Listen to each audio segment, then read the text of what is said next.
রাসূলুল্লাহ বলছেন, দুইটা জিনিসকে যদি আঁকড়া ধরতে পারো কখনোই তুমি পথভ্রষ্ট হবে না। এক নম্বরে কিতাবুল্লাহ, দুই নম্বরে সুন্নাতে রাসূল। এক নম্বরে কিতাবুল্লাহ, আল্লাহর কিতাব, সেই কিতাবটার নাম হলো কোরআনে কারীম। দ্বিতীয় নম্বরে সুন্নাতে রাসূল, রাসূলের আদর্শ। এই দুইটা জিনিস যারা আঁকড়া ধরবে, এই দুইটা জিনিস যারা আঁকড়া ধরবে, এরা কোনোদিন পথভ্রষ্ট হবে না। সুবহানাল্লাহ। আমার ভাইরা, তাহলে আমরা আলোচনা করছিলাম ঈমান নিয়ে। আল্লাহ রাব্বুল আলামিন রাসূলের নিকটে যা কিছু নাজিল করেছেন, এইগুলো বিশ্বাস করা হলো মুমিন। এই কোরআনে আছে নামাজের কথা, এই কোরআনে আছে রোজার কথা, এই কোরআনে আছে হজের কথা, এই কোরআনে আছে যাকাতের কথা, এই কোরআনে আছে কোরআন দিয়া সংসদ চালানো লাগবে। অর্থাৎ পরিবার থেকে শুরু করে সংসদ ভবন পর্যন্ত যা কিছু লাগবে আল্লাহ রাব্বুল আলামিন সমস্ত কিছু কোরআনের ভিতরে দিয়েছেন। সুতরাং আমার ভাইরা, আপনি নামাজ মানবেন, আপনি রোজা মানবেন, আপনি হজ মানবেন, আপনি যাকাত মানবেন, কিন্তু কোরআন দিয়া রাষ্ট্র চালানো লাগবে, পরিবার চালানো লাগবে, সমাজ চালানো লাগবে, রাষ্ট্র চালানো লাগবে, এই কথা আপনি মানবেন না। আল্লাহর কসম করে বলি, আপনি কোনোদিন পরিপূর্ণ ইমানদার মুসলমান হতে পারবেন না। এই জন্য আমার ভাইরা, আল্লাহ রাব্বুল আলামিন বলেন, কুল্লুন আমানা বিল্লাহ। আল্লাহ রাব্বুল আলামিন বলেন, ইয়া রাসূলুল্লাহ, ইয়া হাবিবাল্লাহ, আপনার উম্মতদেরকে জানায়া দেন, এক নম্বরে ঈমান আনা লাগবে আল্লাহর উপরে। কোন বান্দা যদি আল্লাহর উপরে ঈমান আনে, দুনিয়াতে বান্দা যে কোনো কাজের উদ্দেশ্যে বের হয়, বান্দা বান্দি চিন্তা করবি এই কাজটা কেউ দেখতেছে না, কেউ দেখতেছে না, কিন্তু আমার আল্লাহ রাব্বুল আলামিন দেখতেছে। সুতরাং আল্লাহর উপরে ঈমান এনে আল্লাহকে ভয় করে, আল্লাহকে ভয় করে, আল্লাহর ভয়ে যে ব্যক্তি পাপ কাজ ছেড়ে দিবে, আল্লাহ রাব্বুল আলামিন বলেন, বান্দা বান্দি শুনে নাও, শুনে নাও, শুনে নাও, আমি আল্লাহ রাব্বুল আলামিন ওই বান্দা বান্দিকে ভালোবাসি।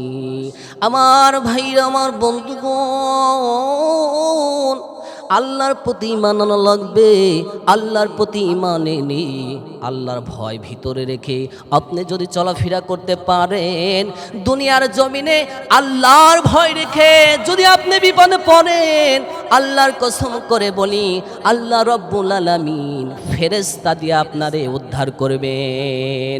আল্লাহ রাব্বুল আলামিন বলেন, ইন্নাল্লাযীনা ক্বালু রাব্বুনাল্লাহু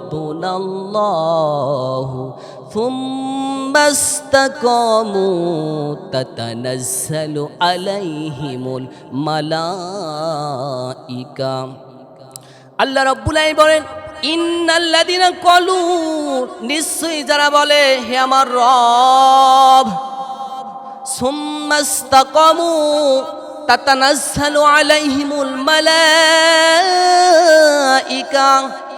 অতঃপর এর উপরে যারা প্রতিষ্ঠিত থাকে, রবের উপরে যারা প্রতিষ্ঠিত থাকে, তাফসিরে জালালাইনের ভিতরে দ্বিতীয় খণ্ডের লেখা হয়েছে, তাফসিরে জালালাইনের ভিতরে সুম্মা ইসতাকামু তাতানাজ্জালু আলাইহিমুল মালাইকা, দ্বিতীয় খণ্ডে লেখা হয়েছে রব নামটি যারা নিজের শরীরে, নিজের বডিতে যারা প্রতিষ্ঠিত করবে, আর দুই নম্বরে রব নামটি যারা জমিনে প্রতিষ্ঠা করবে। আল্লাহ রাব্বুল আলামিন বলতেছেন, এই সমস্ত বান্দা বান্দি দুনিয়ায় যদি কোনো বিপদে পড়ে, আমি আল্লাহ রাব্বুল আলামিন তাতানাজ্জালু আলাইহিমুল মালাইকা, আমি আল্লাহ রাব্বুল আলামিন তাদেরকে ফেরেশতা দিয়ে সাহায্য করব। সুবহানাল্লাহ।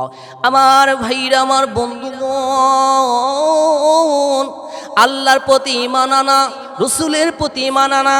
আমার ভাইরা, আল্লাহর নবীর সাহাবী আব্দুল উজ্জা এখনো ইসলাম গ্রহণ করে নাই, এখনো ঈমান আনে নাই। আব্দুল উজ্জা ডাক দি বলে, চাচা গো, ও চাচা বলেন তো দেখি মুহাম্মদ সাল্লাল্লাহু আলাইহি সাল্লাম লোকটা কেমন? চাচা ডাক দি বলতেছে, মুহাম্মদ সাল্লাল্লাহু আলাইহি সাল্লাম সবচাইতে ভালো লোক, মুহাম্মদের মতো ভালো লোক দুনিয়ার জমিনে আর একটাও নাই। সঙ্গে সঙ্গে আব্দুল উজ্জা ডাক দি বলতেছে, চাচা গো, ও আমার চাচা, আপনি সাক্ষ্য দিতেছেন মুহাম্মাদের মতো ভালো মানুষ, চরিত্রের মানুষ একটাও নাই, তাহলে আপনি কেন কালেমা পড়তেছেন না?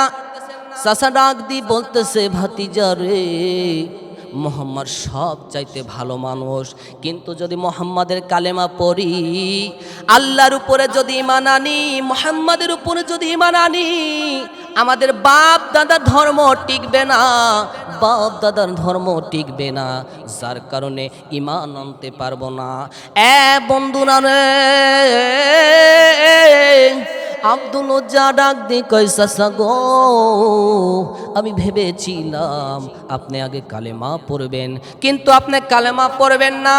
আব্দুল উজ্জা ডাক দি বলে, চাচা আমি এই মুহূর্তে ঘোষণা দিলাম, লা ইলাহা ইল্লাল্লাহু মুহাম্মাদুর রাসূলুল্লাহ সাল্লাল্লাহু আলাইহি ওয়াসাল্লাম। আমার ভাইরা, আব্দুল উজ্জা কালেমা পড়ে মুসলমান হয়ে গেলেন, কালেমার ঘোষণা দিলেন। সঙ্গে সঙ্গে চাচা ডাক দি বলে, ভাতিজা শোনো, আমার বাড়িতে থেকে তুমি খাবার খাও, আমার বাড়িতে থেকে চলাফেরা করো, আমার বাড়ির পোশাক তুমি পরো। ভাতিজা শোনো, যদি আল্লাহর উপরে ঈমান আনো, মুহাম্মাদের উপরে যদি ঈমান আনো, তাহলে তোমাকে বাড়িতে রাখবো না, জমি জমা কিছুই তোমাকে দেব না, এমনকি পরনের পোশাক পর্যন্ত বের করে নেব। সঙ্গে সঙ্গে আব্দুল উজ্জা ডাক দি বলে, চাচা বাড়ি ছাড়তে রাজি, গাড়ি ছাড়তে রাজি, জমি ছাড়তে রাজি, পরনের পোশাক ছাড়তে রাজি, কিন্তু আল্লাহ রসুলকে আমি ছাড়তে রাজি না। সঙ্গে সঙ্গে চাচা বলে, তুমি কি সত্যি সত্যি ভেবে দেখেছো? আব্দুল উজ্জা ডাক দি বলে, চাচা আমি সিদ্ধান্ত নিয়েছি মুহাম্মদের উপরে ঈমান আনবো। মুহাম্মদ যে আল্লাহর দাওয়াতের ঘোষণা দেয়, সেই আল্লাহর প্রতি ঈমান আনবো। সঙ্গে সঙ্গে চাচা ডাক দি বলে, আব্দুল উজ্জা বের হয়ে যাও, বের হয়ে যাও, বাড়ি থেকে বের হয়ে যাও।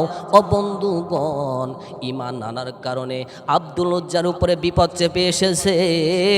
আমার ভাইরা, দুনিয়ার জমিনে তাতানাজ্জালু আলাইহিমুল মালাইকা,